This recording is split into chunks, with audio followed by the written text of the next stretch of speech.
It is time for a Platinum League Protoss versus Terran. Now what I got for you today is a match played on Cactus Valley LE. And apparently actually Mr. Protoss right here is sending out a probe awfully early on into this match. But first off, let's go ahead and introduce its owner. Spawning in the bottom right corner, playing with the red Protoss pieces in this match and apparently sending out not a probe. He is known as Mark. Oh man, he is going really early on this Protoss scout because as you can see, the very first one is going in the wrong direction, but the second one will be able to figure out exactly where the Terran opponent has spawned, because in the top right corner of the map, playing with the blue Terran pieces, we find none other than apparently a cardboard marine eating a donut, as well as the Terran player known as LowkoTV. LowkoTV, I guess that's what I'm gonna go for right here, but here we do see the strategy of choice from the Protoss, and this seems to be a very common strategy, at the very least in a lot of the Protoss games that I've casted so far, of viewer submitted replays like the one right here, and that is going to be the good old cannon rush. Apparently Mark is starting up with the pylon right outside of the main base of the Terran opponent, but at the same time, he does indeed finish up the wall for his opponent, which is a little bit tricky, because of course this can allow Mark to get into the main as well. We'll see if that is going to be happening here. Of course, LowkoTV, this is the one thing that I always really like for Terran players in this scenario, right? He can just simply lift up his buildings. I mean, he can lift up his command center, his barracks, and apparently his depot. Get the depot up! No, why would you do that, LowkoTV?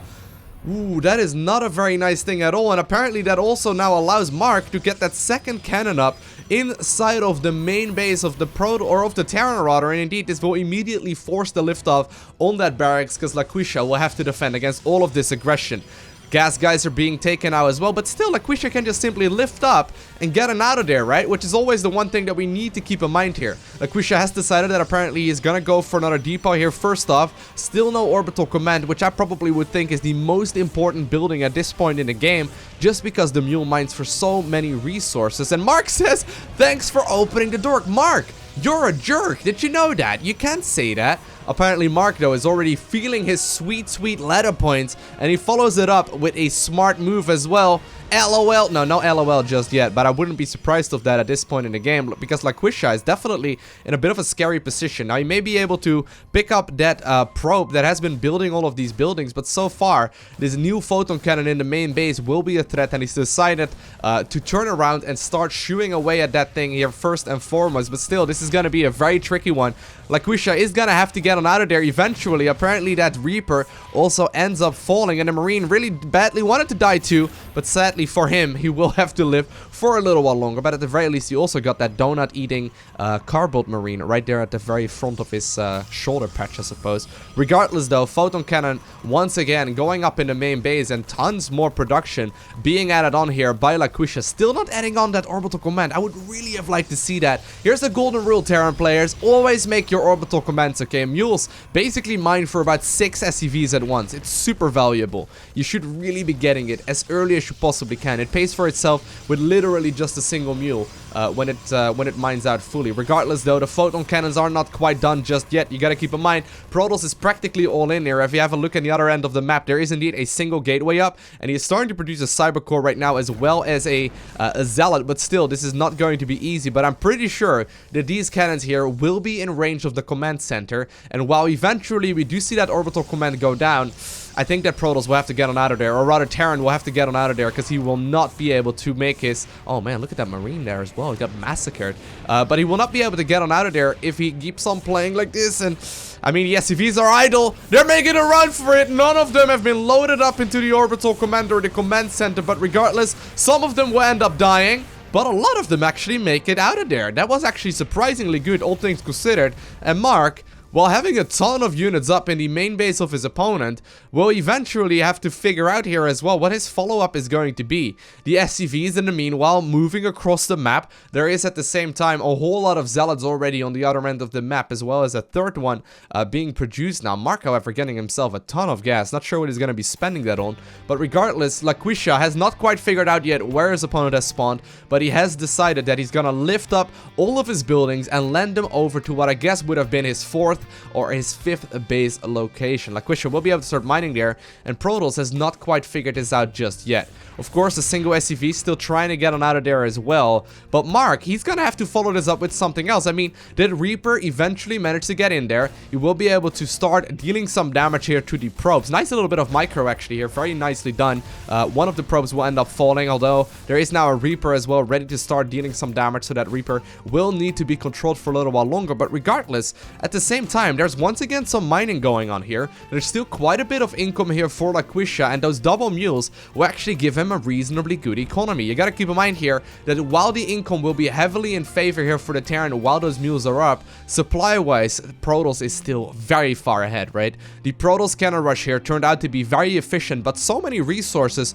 were invested into a whole lot of nothing, because these will not come into play anymore later on into this match. And I actually would have really liked to see the Terran just simply, you know, moving out a little bit earlier, because he knew that this was gonna happen here eventually. He has decided though that he's gonna add on more refineries here too. He still does get a lot of mineral income, and he's got those 5 barracks now too, one with a tech lab as well, so potentially we could even see like combat shield, or maybe even Stimpack here very shortly. A factory being built now too, which may be a little bit too aggressive, but regardless, tons and tons of production. And with that single probe figuring out exactly where his Terran opponent is going to be located, I wonder if this will indeed mobilize all of the Protoss units. Protoss has in the meantime brought all of the units that he indeed does have over to the old main base of the Terran, and he has decided that he is gonna try and get rid of all of the supply depots, which I do think is a wonderful choice, because that will make this game significantly easier. At the same time though, by seeing that all of these units are indeed in his old main, Terran has recognized that the main base of his opponent will probably be pretty much bare. I mean,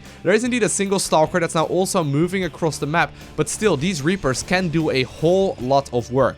A few probes have decided that they're gonna start moving around actually. I wonder if he's gonna go for another cannon rush. I wouldn't be surprised at this point. It seems to be a common occurrence, but look at that. These couple of Reapers that made their way into the main base are now completely paying for themselves. Protoss got greedy. He figured that he was so far ahead that there wasn't a whole lot that the Terran player could do against it anymore, but he did not consider the Reapers here, because I actually wouldn't have thought of that either. But regardless, so many of these low SCV ones. One more round of Reaper grenades and they would have all been finished up.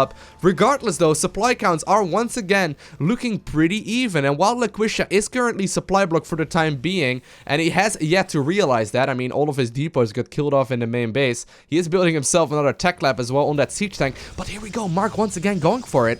He's got himself a probe on that high ground, and of course that probe will be able to build a cannon, and of course that cannon can start hitting all of these buildings once again.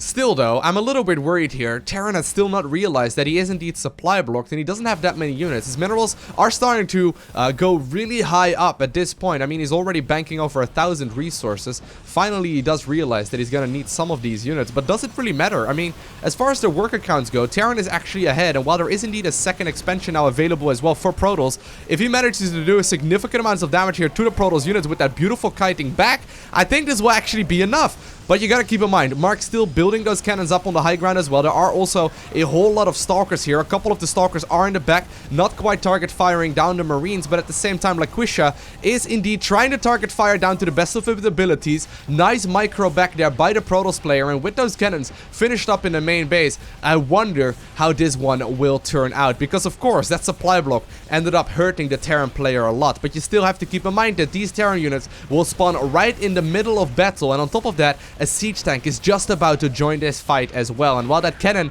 will be able to hit that refinery for the time being, the mineral line is not quite in range, and that siege tank is done. It's gonna be able to siege up here as well. Those Stalkers will have to start falling. Beautiful move there. And all of a sudden, I think that this game is still in favor here of LowkoTV. I think that LowkoTV will still be able to call this one an advantage. However, he has decided that he's going to move some of the SCVs. What are you doing? Don't do it. Don't do it. Are you going to try and get high ground vision? Oh no, he's going to start building another expansion here instead. This is not Warcraft 3. You cannot speed buildings up with several SCVs. And indeed, the couple of SCVs that were brought along for the party are forced to move home. At the same time, this cannon rush that has been to the extreme here for quite a while is is still being continued, as apparently the mothership core has made its way to this overlook. Terran, of course, does not have vision of this, but with these pylons up on the high ground, photon overcharge could become an issue, as well as, of course, a lot of the cannons that can potentially be put down as well. However, there are not that many Terran units here anymore,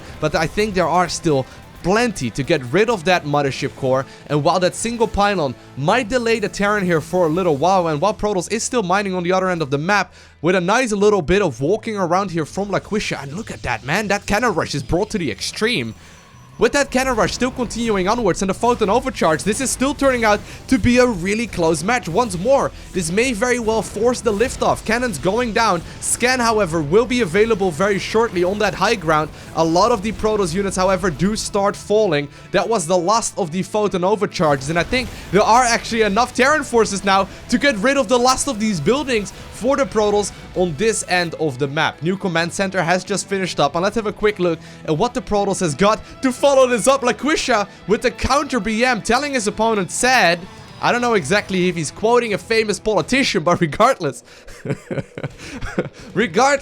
he is trying his very best to get a lot of Protoss units out now and hopefully withstand the onslaught of all of the Terran units that are moving across the map. But I think that there are a little bit too many Terran units now here, with too many, you know, donut-eating Marines on their shoulder pads to close this one out. I mean, look at it.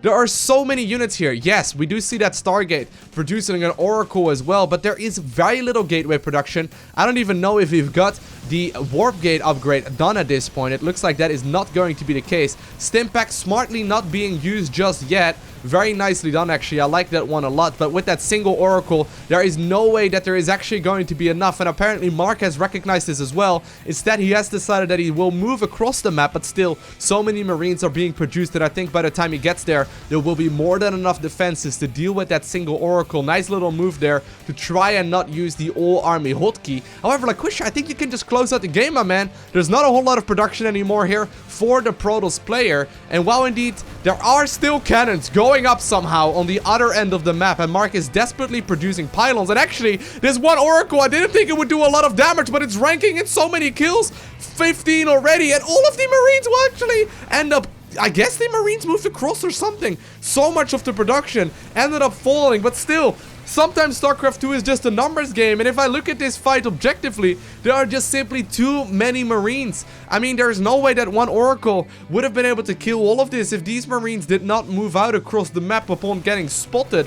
But regardless, I mean, there's no way, right? There's no way that Protoss can actually squeeze this one out, right? I mean, look at it. There is still a missile turret going up, but of course you have to keep in mind as well that all of these units in the top right corner will count as buildings here for the Protoss pieces, but I don't think that's enough. I mean, this is the last of the mining, and indeed, LowkoTV ends up obtaining the victory in a very, very close match. I hope you enjoyed watching it. If you've got a crazy match of your own as well that you would like me to cast, you can now go ahead and submit your replays to replays@lowko.tv. Just a good old email address to simply attach your replays, and Mutlasis will try and check them out and see which one he enjoys the most.